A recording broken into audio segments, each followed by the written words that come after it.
Hi there, my name is Abigail, and I am presenting this abstract expressionism project today. I will just have to say I haven't really been feeling well. My allergies have kind of been crazy all over the place. So if you hear me kind of sniffling, just like that, I'm so sorry. I apologize. So this is abstract expressionism. It was in the time frame of about 1945 to 1960. This painting that I have to the side here is by Jackson Pollock, and it's called Number One Lavender Mist, and it was created in about 1950s. I don't know exactly what happened to the photo. I wanted a square, and no matter how many times I tried to turn it into a square, it would not let me, and it stayed a circle. It's a little frustrated, but I just kind of had to roll with it.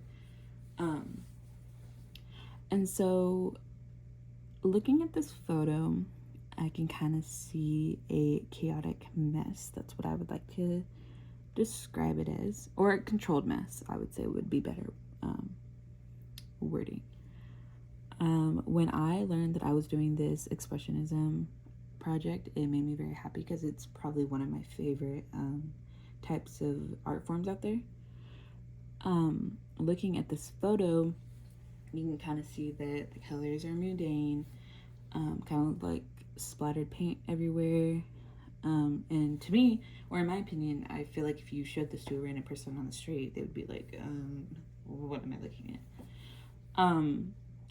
But that's probably one of my favorite things about this art form is that it can have so many colors and variations of shapes and sizes kind of just thrown everywhere, and it doesn't have to have a grand idea about it. So I like to kind of just make my own up. So after staring at this painting for a little bit, I kind of noticed that right here in this area, it looks like a woman's side profile of the face. And I kind of just took that as like a feminine, soft side and the lost in this controlled chaos around. And so that's kind of what I really liked about it. Also, in my research and looking for this, I found that I believe this painting recently sold lately, and it was made about $450 million, I believe. So I kind of just want to throw that in there because I was like, wow, that's crazy. So, the origin of abstract expressionism. So, abstract expressionism started in Europe and gradually made its way to New York, especially around the time period after World War II. Germans coming over, Europeans, everything like that. Many artists from Europe were taught under German painter Hans Hofmann and Joseph Albers. A lot of the painters that were coming over into America, especially during through New York, were excited to teach new people or teach America about the paintings, due to like the freedom that they had. And on top of that, they wanted to teach what the Europeans were taught, and it was the importance of Cubism and Surrealism. And then abstract expressionism are heavily influenced by expressing emotions and themes. So especially with it being after World War II, you can find a bunch of these paintings that are involving emotions such as anxiety, grief, terror, pain, sadness. And so during this project, it was kind of crazy to see all of these paintings that kind of fall under the same category, but it just tell a broad spectrum of stories that people just have no experience in. So this painting to the side, this is by Mark Rothko. It's called Seagram Mural, sorry, I cannot pronounce today. It was made in about 1958 to about 1960. Usually when I see the color red, I kind of see like a hazy anger, frustration, which is usually what people perceive the red to be associated with. When I first looked at this, though, I would have to say that it kind of looked like a door. Like a red door, maybe an entry to somewhere. I could also argue and say that it looks like buildings or like a hazy, smoky kind of after war type of thing. I couldn't tell you if it was after war or anything. To be honest, I did not do that much depth. But it is an interesting piece to look at, I believe.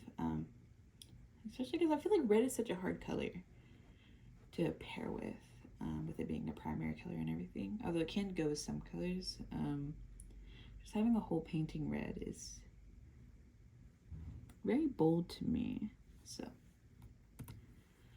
the popularity. So, abstract expressionism became popular to many American artists in the 1940s, starting in New York, obviously from when these artists came over.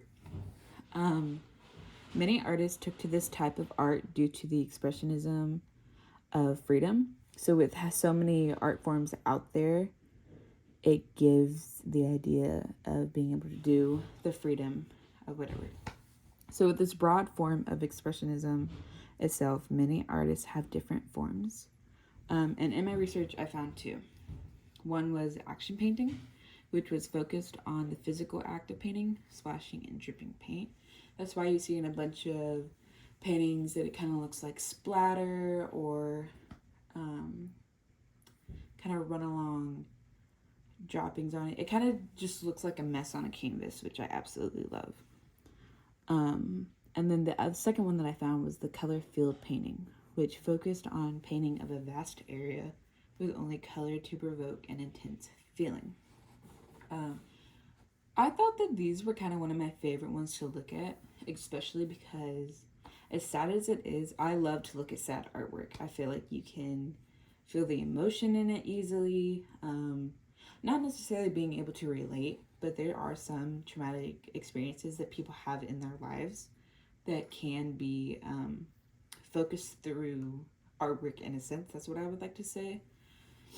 I just feel like sadness or grief, depression is one of the strongest forms of emotions. And so that's why it's very easy to see it in art. So I always thought that the ones with the color field painting technique were my favorite. But after doing this research, I have a change of opinion, and we will get to that. So this painting to the side here, this is by Willem de Kooning, the Excavation, which was in 1950. I think that this would be an example of color field painting. It doesn't really have that much color to it besides like that little red in the pop. And with only like one or two colors in it, it kind of gives like a more morbid feeling, mundane type of way. And one of my favorite things about expressionism is that it could be a shape, it could not be a shape, it could mean to be there, it could not mean to be there. I feel like there's so many different ways to perceive this type of art. So looking at this, you see so many shapes and lines. There's a little bit of shadowing, not too much though. But looking closer at it, you can kind of see, or at least I see, like faces kind of along the ways, eyes. I don't know why I took this painting to be a little sad. It might be happy. That's another thing that I love about expressionism is that you can have so many different forms of how people perceive paintings, and to see other people's perspectives of it makes you talk, and it's like, why do you see it from that sort of view? So next one is characteristics of abstract expressionism: freedom of form and interpretation. Kind of like what I was just saying, many people can have different interpretations of them. They see something differently. You could see it as a happy way, I could see it as a sad way, and another person can just see lines on a canvas. There's no recognizable objects or images, which is also what I was just saying about this past painting. I see a face. I saw a couple of faces, but that might not have been the intention of the artist, or it could have been. So we don't know. Subjective, and it has a strong value of colors, textures, lines, and shapes. And so this painting to the side by Barnett Newman called One Mint. One Mint, I hope. When I was trying to read that earlier, I was having a little bit of a hard time, but it's okay. Which was created in 1948. This painting does not have a lot to go off of, I have to say. Just talking about the strong values of lines and shapes and textures. You only get 2 colors in this painting. It kind of gives like a rustic type of look, and it's obviously not a clean straight line. There's some movement in there. So looking at this, I just have so many different ways. It could be a slight opening to a new way. It could be a crack of light in the darkness. It could be completely split down the middle.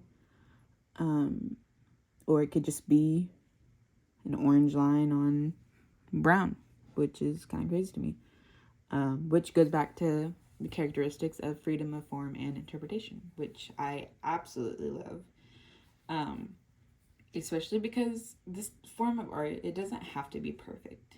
And sometimes I like to be a perfectionism, or a perfectionist. I can get frustrated if something doesn't come out right. But when I paint in this form, it's okay because it's not supposed to be perfect. So, important figures that I have listed were Jackson Pollock, who was a painter. He was the first painting that we looked at, this circular one.